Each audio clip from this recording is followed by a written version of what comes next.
जय हिंद दोस्तों, स्वागत है आपका एक नए वीडियो में। तो दोस्तों, जो भी बैंक वैकेंसी का वेट कर रहे थे उनके लिए एक बहुत ही बड़ी खुशखबरी है।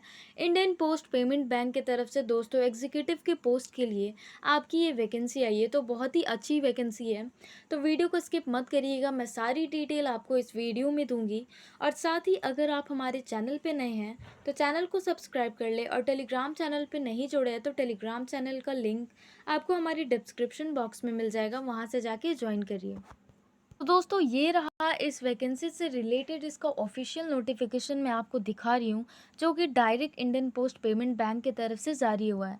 तो देखिए, अगर हम बात करें कि opening date for online registration की, कि आवेदन कब से आप कर पाएंगे, तो दोस्तों 15 मार्च 2024 से ही इसका आवेदन का जो प्रक्रिया है वो शुरू हो गया है। और लास्ट डेट कब रहने वाला है, यानी कि अंतिम तिथि, तो दोस्तों ये रहने वाला है आपका 5 अप्रैल। ठीक है, 5 अप्रैल तक आप इस वैकेंसी के लिए आवेदन कर पाएंगे। अब हम बात करें दोस्तों कि यहाँ पे आपका जो वैकेंसी के बारे में, ठीक है, तो ये आपका पोस्ट है एग्जीक्यूटिव के पोस्ट के लिए आपकी ये वैकेंसी आई है। नंबर ऑफ़ वैकेंसीज देख लीजिए, 47 पोस्ट है आपकी। साथ ही एज आपकी मांगी है 21 से 35 साल आपकी एज लिमिट रहनी चाहिए। वैकेंसी रिजर्व देख लीजिए कि कौन सी कैटेगरी के लिए कितनी सीटें रिजर्व्ड है। तो अनरिजर्व्ड यानी कि जनरल कैटेगरी से जो बिलोंग करते हैं उनके लिए दोस्तों यहाँ पे 21 सीटें हैं टोटल। ईडब्ल्यूएस के लिए 4, ओबीसी के लिए 12 है, एससी के लिए 7 है, और साथ ही एसटी से जो बिलोंग करते हैं उनके लिए यहाँ पे 3 सीटें हैं। तो कुल मिला के यहाँ पे 47 सीटों पे ये वैकेंसी आपकी आई है आईपीपी बैंक की तरफ से। अब देखिए यहाँ पे क्या एक लाइन लिखा हुआ है कि number of vacancies are tentative and may increase और decrease as per requirement of the bank. तो देखिए, शायद आने वाले समय में इस पोस्ट के लिए और वैकेंसी बढ़ जाए या फिर घट भी सकती है, क्योंकि as per requirement of the bank अगर बैंक को और लोगों की ज़रूरत होगी और उनको पोस्ट में अगर बढ़ाना होगा, तो दोस्तों यहाँ पे आप नंबर ऑफ़ वैकेंसीज़ में यहाँ पे बढ़ोतरी देख सकते हैं। अब देख लीजिए, यहाँ पे एक दिया हुआ है कि आपका स्टेट वाइज कितनी वैकेंसीज़ है। तो बिहार में आपका 5 है total number of vacancies. Delhi हो गई, गुजरात, हरियाणा, झारखंड में सिर्फ मात्र 1 है दोस्तों।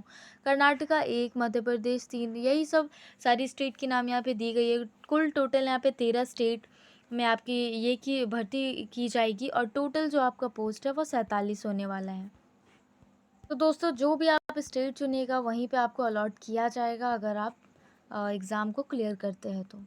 दोस्तों, ये तो हो गई आपकी, मैंने कुछ आपको डिटेल्स बता दिया वैकेंसी को लेके।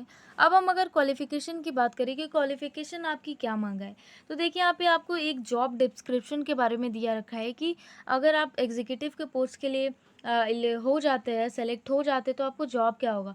तो achievement of monthly revenue targets through direct state of bank, sorry, sales of bank products, support in organizing customer acquisition events and run campaign in the area under branch office jurisdiction to increase financial literacy. तो दोस्तों, जो भी bank में काम रहता है, जो भी ऑफिशियल वर्क रहता है, वही आपको इसमें करने का है। अब हम बात करें कि आपका क्वालिफ़िकेशन क्या मांगा है, ये सबसे इम्पॉर्टेंट बात है। तो दोस्तों, आपको जो मिनिमम एजुकेशनल क्वालिफ़िकेशन मांगा है वो आपका ग्रेजुएट इन एनी डिसिप्लिन मांगा है, यानी कि आप ग्रेजुएट है, ठीक है, आपने ग्रेजुएशन कर रखा है, तो आप एलिजिबल है, भले ही कोई भी आप स्ट्रीम से किए हो, कोई भी सब्जेक्ट से किए हो।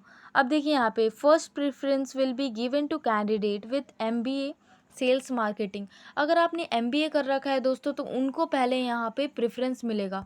ठीक है, हम बात करें कि कोई एक बंदा है जो एमबीए कर रखा है और एक है जो ग्रेजुएट पास है, तो दोस्तों यहाँ पे क्या होगा कि जो प्रेफरेंस मिलेगा ना, वो एमबीए वाला को पहले मिलेगा इन कंपैरिजन टू ग्रेजुएट वाला।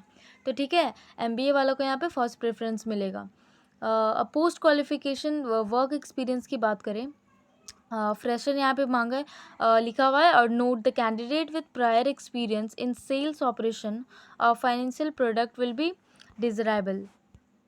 अब देखिए, यहाँ पे हम सिलेक्शन प्रोसेस की बात करें तो माफ़ करिएगा, ऊपर मैंने आपको बोल दिया था एग्ज़ाम को लेके आपको ये होगा, बट देखिए यहाँ पे वैसा कुछ भी नहीं है। आपका जो सिलेक्शन प्रोसेस है वो आपका ग्रेजुएशन के मार्क्स, एमबीए, और जो भी आपने क्वालिफ़िकेशन यहाँ पे मांगा है वो भी कर रखा है, तो उस बेसिस पे आपका यहाँ पे सिलेक्शन किया जाएगा। ठीक है, ग्रेजुएशन का मार्क्स हो गया, साथ ही ग्रुप डिस्कशन, पर्सनल इंटरव्यू आपका होगा, उसके बाद ही आपको यहाँ पे सेलेक्ट किया जाएगा।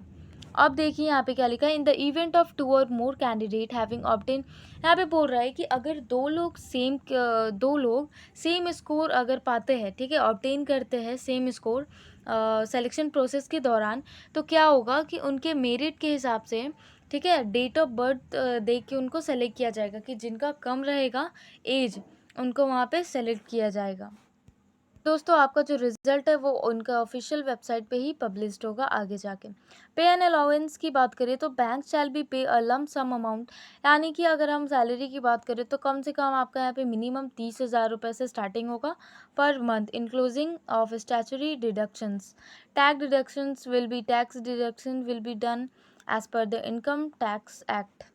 ठीक है, तो यहाँ पे मिनिमम अमाउंट आपका दिया रखा है कि सैलरी कम से कम आपका यहाँ पे 30,000 से स्टार्टिंग होगा पर मंथ। अब हम एप्लीकेशन फ़ी की बात करें कि कितना लग रहा है, तो ST SC PWD कैंडिडेट है तो उनके लिए यहाँ पे 150 रुपये लग रहा है। और साथ ही फॉर ऑल अदर यानी कि OBC जनरल EWS से जो बिलोंग करते हैं उनके लिए यहाँ पे जो एप्लीकेशन फ़ी का दाम रखा गया है वो 750 रखा गया है। ठीक है, देखिए यहाँ पे आपको और कुछ अदर डिटेल्स दिया रखा है इस नोटिफिकेशन में। सर्कल नेम साथ ही ब्रांच नेम यहाँ पे दिया गया और नंबर ऑफ़ वैकेंसीज़ यहाँ पे दे रखी है।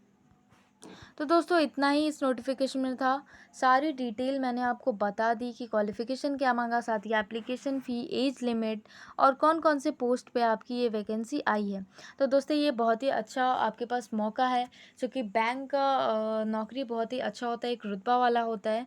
तो आप अपने दोस्तों के साथ ज़्यादा से ज़्यादा शेयर करें और लाइक करना ना भूलें। Thank you so much.